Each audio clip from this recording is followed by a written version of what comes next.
Welcome back to my YouTube channel. ಹೇಗಿದ್ದೀರಾ friends? ನೋಡಿ, ಮಾವಿನ ಹಣ್ಣು ಇಟ್ಕೊಂಡಿದ್ದೇನೆ. ಇಷ್ಟೊಂದು ಮಾವಿನ ಹಣ್ಣು ಇದೆ, ಏನು ಮಾಡ್ತಿದ್ದೀನಿ ಅಂದ್ಕೊಳ್ತೀರಾ?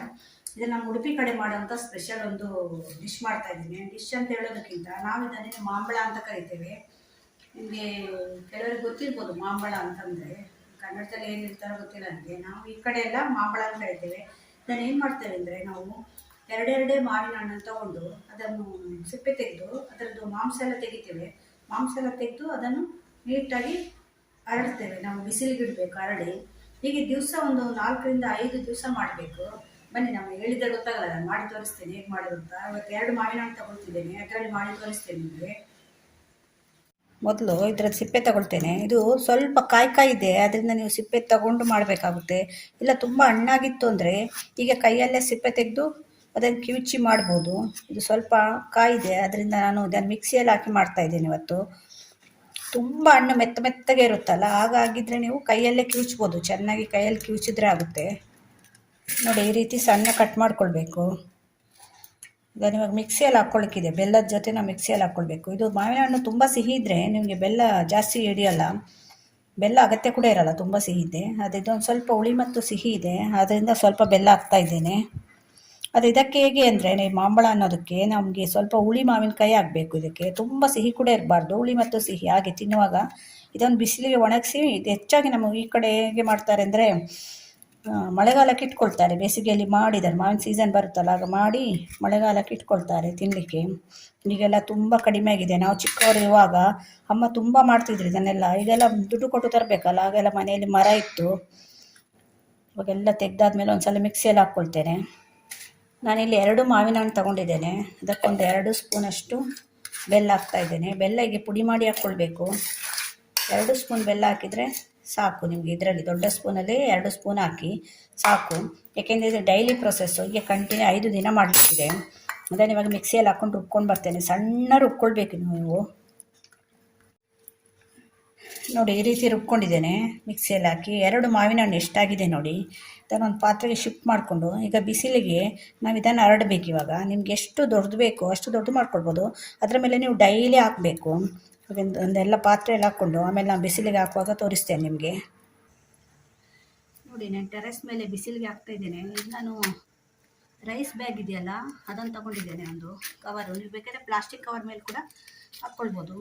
ಇವಾಗ ಇದು ನಾವು ರುಬ್ಬಿದ್ದೇವಲ್ಲ, ಮಿಕ್ಸಿಯಲ್ಲಿ ಹಾಕ್ಕೊಂಡು ಬಂದಿದ್ದೇನಲ್ಲ ಮಾವಿನಕಾಯಿದ್ದು, ಇದನ್ನು ಇದಕ್ಕೆ ಹಾಕ್ತಾಯಿದ್ದೇನೆ.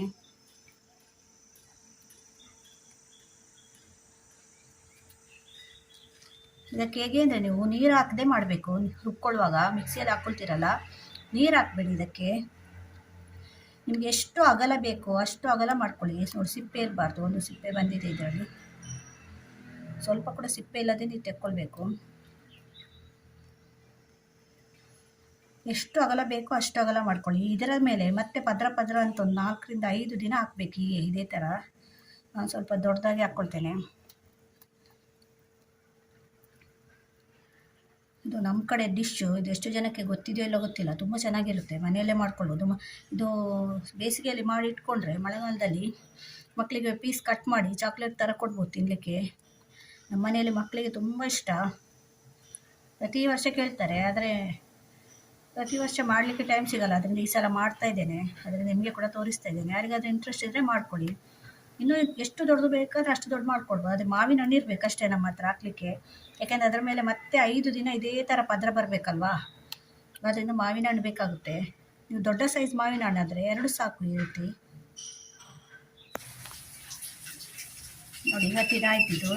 ಅದು ಸಾಯಂಕಾಲದವರೆಗೆ ಬಿಸಿಲಲ್ಲಿ ಒಣಗಬೇಕು. ಸಾಯಂಕಾಲ ಬಿಸಿಲಲ್ಲಿ ಒಣಗಿದ ಮೇಲೆ ನಿಮಗೆ ತೋರಿಸ್ತೇನೆ. ಇದೇ ರೀತಿ 5 ದಿವಸ ಆಗಬೇಕು. ಮತ್ತು ನಾಳೆ ನಿಮಗೆ ತೋರಿಸ್ತೇನೆ ನಾಳೆ ಹೇಗೆ ಆಗ್ತೇನೆ ಅಂತ. ನೋಡಿ ಫ್ರೆಂಡ್ಸ್, ಇದು ಸೆಕೆಂಡ್ ಡೇ. ಇದೇ 2 ಮಾವಿನ ಹಣ್ಣು ತಗೊಂಡಿದ್ದೇನೆ. ಅದನ್ನು ಕೂಡ ಇವಾಗ ಮಿಕ್ಸಿಯಲ್ಲಿ ಹಾಕಿ ಸ್ವಲ್ಪ ಬೆಲ್ಲ ಹಾಕಿದೆ. ನೆನ್ನೆ ಮಾಡಿದೆ ಅಲ್ಲ, ಹಾಗೆ ಇವತ್ತು ಸೆಕೆಂಡ್ ಡೇಗೆ ಹಾಕ್ತಾಯಿದ್ದೇನೆ.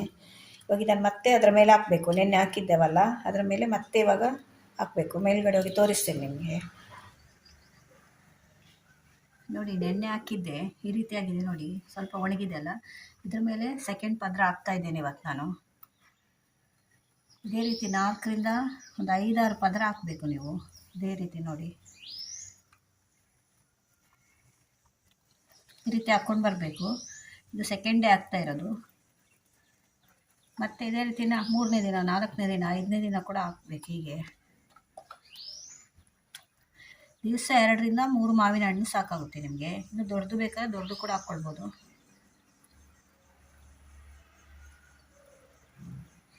ಇದೀಗ ಹೀಗೆ ದಪ್ಪ ಕಾಣುತ್ತೆ, ಒಣಗಿದಾಗ ಕೆಳಗೆ ಹೋಗುತ್ತೆ, ತೆಳು ಆಗುತ್ತೆ ಅದು.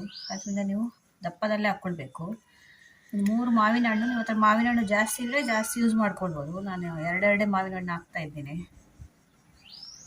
ಇದು ಸೆಕೆಂಡ್ ಡೇ ಆಯಿತು. ಇವತ್ತು ಮತ್ತೆ ನಿಮಗೆ ನಾಳೆ ತೋರಿಸ್ತೇನೆ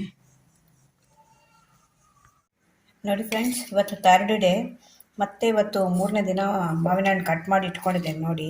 ಸ್ವಲ್ಪ ಹಾಗೆ ಸೇಮ್ ಪ್ರೊಸೀಜರ್ ಹಾಗೆ ನಾನು ಫಸ್ಟ್ ಡೇ ಮಾಡಿದ್ದೆ ಅಲ್ಲ, ಹಾಗೆ ಸ್ವಲ್ಪ ಬೆಲ್ಲ. ಇವಾಗ 2 ಮಿಕ್ಸಿಯಲ್ಲಿ ಹಾಕ್ಕೊಂಡು ಮತ್ತೆ ಇವತ್ತು ಅದ್ರ ಮೇಲೆ ಹಾಕಬೇಕು. ಅದು ಒಣಗಿದೆ ಒಂದು ಸ್ವಲ್ಪ. ಇವಾಗ ಅದ್ರ ಮೇಲೆ ಮತ್ತೆ 3ನೇ ಪದರ ಹಾಕಬೇಕು. ಇದನ್ನು ಇವಾಗೆಲ್ಲ ಮಿಕ್ಸಿಯಲ್ಲಿ ಹಾಕ್ಕೊಂಡು ಮತ್ತೆ ಅದ್ರ ಮೇಲೆ ಹಾಕ್ತೇನೆ, ಅವಾಗ ತೋರಿಸ್ತೇನೆ ನಿಮಗೆ ನೋಡಿ. ಇವತ್ತು 3rd ಡೇ ಹೀಗೆ ಒಣಗಿದೆ ನೋಡಿ. ಇದು ಹೀಗೆ ಎಬ್ಬಿಸ್ಲಿಕ್ಕೆ ಬರಬೇಕು ನಮಗೆ. ಎಬ್ಬಿಸುವಾಗ ನೋಡಿ, ಹೀಗೆ ಎಬ್ಬಿಸ್ಲಿಕ್ಕೆ ಬಂದರೆ ಇದು ಕರೆಕ್ಟ್ ಆಗಿದೆ ಅಂತ. ಇದೇ ರೀತಿ ದಪ್ಪ ಬರಬೇಕು. ಇನ್ನು ಇದು ತೆಳು ಇದೆ ತುಂಬ.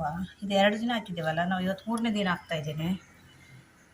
ದಿನ 2 ಹಾಕಿದರೆ ಸಾಕು. ನೀವು ಮತ್ತು ಜಾಸ್ತಿ ಇದ್ದರೆ ಹಾಕ್ಕೊಳ್ಬೋದು. ಅದೇ ತುಂಬ ದಪ್ಪ ಆದರೆ ಕೂಡ ಅದು ಒಣಗಬೇಕಲ್ವಾ, ಅದರಿಂದ ನೀವು ಆದಷ್ಟು ಸ್ವಲ್ಪ ತೆಳುವಲ್ಲೇ ಹಾಕ್ಕೊಳ್ಬೇಕು. ಹೀಗೆ ಒಂದು 4ರಿಂದ 5 ದಿವಸ ಮಾಡ್ಕೊಳ್ಬೋದು ಇದೇ ರೀತಿ. ನಿಮ್ಗೆ ಎಷ್ಟು ದಪ್ಪ ಬೇಕೋ ಅಷ್ಟು ದಿವಸ. ತುಂಬ ದಪ್ಪ ಬೇಕು ಅಂದರೆ ನೀವು ಒಂದು 5-6 ದಿನ ಹಾಕಬೇಕಾಗುತ್ತೆ. ನಾನಿವಾಗ ಒಂದು 5 ದಿವಸ ಹಾಕ್ತೇನೆ ಇದನ್ನು. ಇವತ್ತು 3ನೇ ದಿನ ಇದನ್ನು ಹಾಕ್ತಾಯಿದ್ದೇನೆ. ಸಾಯಂಕಾಲ ಅಷ್ಟೊತ್ತಿಗೆ ಇದು ಒಳ್ಳೆ ಬಿಸಿಲು ಬೇಕು ಅಷ್ಟೇ ಇದಕ್ಕೆ. ಸಾಯಂಕಾಲ ಅಷ್ಟೊತ್ತಿಗೆ ಒಳ್ಳೆ ಬಿಸಿಲಲ್ಲಿದ್ದು ಒಣಗಬೇಕು. ಒಣಗಿ ಹೀಗೆ ಆಗುತ್ತೆ, ಈ ಕಲರಲ್ಲಿ ಬರುತ್ತೆ ಇದು. ಇವತ್ತು 3ನೇ ದಿನ ಹಾಕ್ತಾಯಿದ್ದೇನೆ ನೋಡಿ ಫ್ರೆಂಡ್ಸ್. ಇವತ್ತು 5ರಿಂದ 6 ದಿವಸ ಆಯಿತು ಹಾಕಿ. ಅದು ಒಣಗಿದೆ ನೋಡಿ, ಈ ರೀತಿ ಬಂದಿದೆ. ಮಾಂಬಳ ರೆಡಿಯಾಗಿದೆ. ಮಾವಿನ ಹಣ್ಣಿನಲ್ಲಿ ಮಾಡಿದಂಥ ಮಾಂಬಳ ಇದು ನೋಡಿ ಹೇಗೆ ಬಂದಿದೆ, ಎಷ್ಟು ಚೆನ್ನಾಗಿ ಬಂದಿದೆ ನೋಡಿ. ಒಣಗಿದೆ, ಇನ್ನೂ ಒಣಗಬೇಕಿದು. 1 ವಾರದವರೆಗೆ ಒಣಗಬೇಕು. ನಾನು ನಿಮಗೆ 3 ದಿವಸ ತೋರಿಸಿದ್ದೇನೆ ಹಾಕೋದು, ಮತ್ತು 3 ದಿವಸ ತೋರಿಸಲಿಲ್ಲ, ಯಾಕೆಂದರೆ ಅದು ವೀಡಿಯೋ ಲೆಂತಿ ಆಗುತ್ತೆ ಅಂತ. ಅದೇ ಪ್ರಾಸೆಸ್ಸು. ಡೈಲಿ ಮಾವಿನ ಹಣ್ಣನ್ನು ಅದನ್ನು ಪೇಸ್ಟ್ ಮಾಡಿಕೊಂಡು ಅದಕ್ಕೆ ಹಾಕಿದರೆ ಆಯಿತು, ಬೆಲ್ಲ ಮಿಕ್ಸ್ ಮಾಡಿ. ನಿಮಗೆ ಮಾವಿನ ಹಣ್ಣು ಸಿಹಿ ಇದ್ದರೆ ಅದಕ್ಕೆ ಬೆಲ್ಲ ಮಿಕ್ಸ್ ಮಾಡಬೇಕು ಅಂತಿಲ್ಲ, ಹಾಗೆ ಹಾಕ್ಕೊಳ್ಬೋದು. ಮಾವಿನ ಹಣ್ಣು ಸ್ವಲ್ಪ ಸಪ್ಪೆ ಅಥವಾ ಹುಳಿ ಇದ್ದರೆ ಬೆಲ್ಲ ಮಿಕ್ಸ್ ಮಾಡಬೇಕು ನೋಡಿ. ಎಷ್ಟು ಚೆನ್ನಾಗಿದೆ. ಇವಾಗೆಲ್ಲ ಇದನ್ನು ಹಾಕೋದೇ ಕಡಿಮೆ ಆಗಿದೆ. ಯಾರ ಮನೆಯಲ್ಲೂ ಇವಾಗ ಇದನ್ನು ಮಾಡ್ತಿಲ್ಲ. ನಾವೆಲ್ಲ ಸಣ್ಣಗಿರುವಾಗ ಹೇಗೆಂದರೆ ಮನೇಲಿ ಮಾವಿನ ಹಣ್ಣು ಇರ್ತಿತ್ತು, ಮರ ಇರ್ತಿತ್ತು, ಅಮ್ಮ ತುಂಬ ಮಾಡ್ತಿದ್ರು. ಇದು ಈಗೆಲ್ಲ ಮಕ್ಕಳಿಗೆಲ್ಲ ಚಾಕ್ಲೇಟ್ ಎಲ್ಲ ತಿಂದು ಅಭ್ಯಾಸ ಆಗಿ ಇದೆಲ್ಲ ಯಾರಿಗೆ ಇವತ್ತು ತಿಂದು ಕೂಡ ಗೊತ್ತಿಲ್ಲ. ಮಕ್ಕಳಿಗೆ ಮಾಂಬಳ ಅಂದರೆ ಏನು ಅಂತ ಸುಮಾರು ಮಕ್ಕಳಿಗೆ ಗೊತ್ತಿಲ್ಲ ನೋಡಿ. ಹೇಗಿದೆ ಹಿಂದೆಗಡೆಯಿಂದ ನೋಡಿ, ಈ ರೀತಿ ಕಾಣುತ್ತೆ ನೋಡಿ.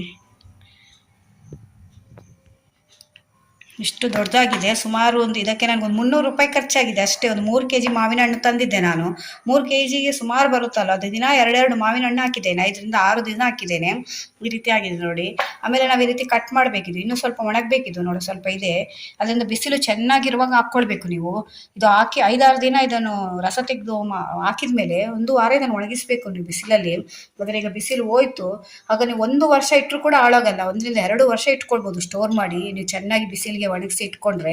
ಮಳೆಗಾಲದಲ್ಲ ಮಕ್ಕಳಿಗೆಲ್ಲ ಕೊಡ್ಬೋದು, ಸ್ಕೂಲಿಂದ ಬರ್ತಾರಲ್ಲ ಮಕ್ಕಳು, ಅವಾಗೆಲ್ಲ ಕೊಡ್ಬೋದು. ಅದನ್ನು ಈ ರೀತಿ ಸಣ್ಣ ಪೀಸ್ ಮಾಡಿಕೊಂಡು ಒಂದು ಡಬ್ಬದಲ್ಲಿ ಹಾಕಿಟ್ಟು ಮಕ್ಕಳಿಗೆ ಕೊಡ್ಬೋದು. ಆ ಚಾಕ್ಲೇಟ್ ಎಲ್ಲ ತಿನ್ನೋ ಬದಲು ಇದನ್ನು ಕೊಡ್ಬೋದು. ಇದೆಲ್ಲ ನಮ್ಮ ಟ್ರೆಡಿಷ್ನಲ್ ಫುಡ್ಡು. ಈಗೆಲ್ಲ ತುಂಬ ಅಳಿಸಿ ಹೋಗ್ತಿದೆ ಇದೆಲ್ಲ ಅಡುಗೆ ಎಲ್ಲ, ಇದೆಲ್ಲ ಫುಡ್ಡೆಲ್ಲ ಈ ರೀತಿ ಮಾಡೋದೆಲ್ಲ. ನಾನಂತೂ ನೋಡಲೇ ಇಲ್ಲ ಯಾರ ಮನೆಯಲ್ಲಿ. ನಮ್ಮ ಮನೆಯಲ್ಲಿ ಮಕ್ಕಳಿಗೆ ತುಂಬ ಇಷ್ಟ. ಆವಾಗಲೇ ಕೊಡು ಅಂತ ಹೇಳ್ತಿದ್ದಾರೆ. ನಾನೊಂದು ವೀಡಿಯೋ ಮಾಡಿ ಆಮೇಲೆ ಕೊಡೋಣ ಅಂತ. ಅಷ್ಟು ಇಷ್ಟ ಮಕ್ಕಳಿಗೆ. ಅದರಿಂದ ನಿಮ್ಮ ಮನೇಲಿ ಕೂಡ ಮಕ್ಕಳು ಇಷ್ಟಪಡ್ತಾರೆ. ಒಂದು ಸ್ವಲ್ಪ ಮಾಡಿಕೊಡಿ. ಈಗ ನೀವು ಅದು ಪಿಜ್ಜಾ ಅದೆಲ್ಲ ತರ್ತೀರಲ್ಲ, ಅದಕ್ಕೆ ಎಷ್ಟು ಹಣ ಆಗುತ್ತೆ. ಅದ್ರ ಬದಲು ಒಂದು 500 ರೂಪಾಯಿ ಖರ್ಚು ಮಾಡಿದರೆ ಎಷ್ಟು ದೊಡ್ಡದಾಗುತ್ತೆ ನೋಡಿ. ನೀವು ಕೂಡ ಮನೆಯಲ್ಲಿ ಒಂದು ಸಲ ಟ್ರೈ ಮಾಡಿ ನೋಡಿ. ಮಾವಿನ ಹಣ್ಣಿನ ಮಾಂಬಳ ಇದು. ಎಷ್ಟೋ ಜನಕ್ಕೆ ಗೊತ್ತೇ ಇಲ್ಲ, ಮಕ್ಕಳಿಗಂತೂ ಗೊತ್ತೇ ಇರೋಲ್ಲ. ಸುಮಾರು ಮಕ್ಕಳಿಗೆ ಸಿಟಿಯಲ್ಲೆಲ್ಲ ಇರ್ತಾರಲ್ಲ ಮಕ್ಕಳು, ಅವರಿಗೆಲ್ಲ ಖಂಡಿತ ಗೊತ್ತಿರಲ್ಲ ನೋಡಿ. ಹೀಗಿದೆ. ಈ ವಿಡಿಯೋನ ನಿಮ್ಮ ರಿಲೇಟಿವ್ಸ್ಗೆ, ಫ್ರೆಂಡ್ಸ್ಗೆಲ್ಲ ಶೇರ್ ಮಾಡಿ, ಅವರಿಗೆ ಕೂಡ ಗೊತ್ತಾಗಲಿ ಮಾವಿನ ಹಣ್ಣು ಮಾಂಬಳ ಅಂದರೆ ಏನು ಅಂತ. ಅದೇನೋ ನಿಮಗೆ ತೋರಿಸ್ಲಿಕ್ಕೆ ಅಂತ ನಾನೊಂದು ವಿಡಿಯೋ ಮಾಡಿದ್ದಿದ್ದಾನ ನೋಡಿ. ಸುಮಾರು ಒಂದು 10ರಿಂದ 12 ಮಾವಿನ ಹಣ್ಣು ಹಿಡಿದಿದೆ ಅಷ್ಟೇ. ಒಂದು 3 kg ಅಷ್ಟು ಮಾವಿನ ಹಣ್ಣು ಹಿಡಿದಿದೆ. 1 kgಗೆ 4-5 ಬರುತ್ತಲ್ವ, ಒಂದು 3 kg ಅಷ್ಟು ಮಾವಿನ ಹಣ್ಣು ಹಿಡಿದಿದೆ. ಒಂದು 300ರಿಂದ 400 ರೂಪಾಯಿ ಖರ್ಚಾಗಿದೆ ನೋಡಿ.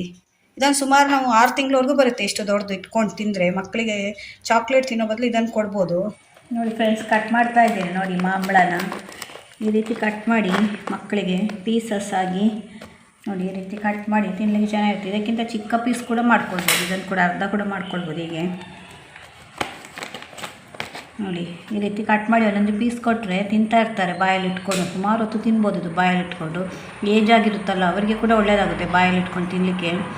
ನೋಡಿ ಈ ರೀತಿ ಕಟ್ ಮಾಡಿಕೊಂಡು ಇಟ್ಕೊಳ್ಬೋದು ನೀವು. ಈ ರೀತಿ ಪೀಸ್ ಮಾಡಿ ಚೆನ್ನಾಗಿ ಒಣಗಿಸಿ ಡಬ್ಬದಲ್ಲಿ ಹಾಕಿ ಕೂಡ ಇಟ್ಕೊಳ್ಬೋದು. ಈ ಮಳೆಗಾಲದಲ್ಲೆಲ್ಲ ತಿನ್ನಲಿಕ್ಕೆ ಚೆನ್ನಾಗಿರುತ್ತೆ. ಅದರಿಂದ ಇವತ್ತು ಮಕ್ಕಳಿಗೆ ಕಟ್ ಮಾಡಿ ಕೊಡ್ತಾಯಿದ್ದೆ, ಅದಕ್ಕೆ ನಿಮಗೆ ತೋರಿಸೋಣ ಅಂತ. ನೋಡಿ ಈ ರೀತಿ ಕಟ್ ಮಾಡಿದರೆ ಆಯಿತು. ಚೆನ್ನಾಗಿ ಒಣಗಿಸ್ಕೊಳ್ಬೇಕು ಅಷ್ಟೇ. ನಿಮಗೆ ಒಂದು 10 ದಿನ ಬಿಸಿಲಲ್ಲಿ ಚೆನ್ನಾಗಿ ಒಣಗಿಸಿದರೆ ನೋಡಿ ಈ ರೀತಿ ಸಣ್ಣ ಸಣ್ಣ ಕಟ್ ಮಾಡಿದರೆ ಮಕ್ಕಳಿಗೆ ತಿನ್ನಲಿಕ್ಕೆ ಕೊಡ್ಬೋದು. ನೋಡಿ ಇದೇ ಮಾಂಬಳ. ನಾನು ಒಂದೊಂದು ಪೀಸ್ ಇನ್ನೂ ಚಿಕ್ಕ ಪೀಸ್ ಬೇಕಾದರೆ ಇನ್ನೂ ಚಿಕ್ಕ ಪೀಸ್ ಮಾಡ್ಕೊಳ್ಬೋದು. ಸಿಹಿ ಹುಳಿ ಚೆನ್ನಾಗಿರುತ್ತೆ ಇದು. ಸಿಹಿಯಾಗಿ ಹುಳಿಯಾಗಿ ಚೆನ್ನಾಗಿರುತ್ತೆ. ಮಕ್ಕಳು ಇಷ್ಟಪಟ್ಟು ತಿಂತಾರೆ. ಅದರಿಂದ ಮನೆಯಲ್ಲಿ ಒಂದು ಸಲ ಮಾಡಿ ನೋಡಿ ನೀವು. ಈ ವಿಡಿಯೋ ನಿಮ್ಗೆ ಇಷ್ಟ ಆದರೆ ನನ್ನ ಚಾನಲ್ನ ಸಬ್ಸ್ಕ್ರೈಬ್ ಮಾಡ್ಕೊಂಡು ನೋಡಿ. ಇದೇ ಥರ ಹೊಸ ಹೊಸ ವಿಡಿಯೋ ತೊಗೊಂಡು ಮತ್ತೆ ಬರ್ತೇನೆ. Bye friends.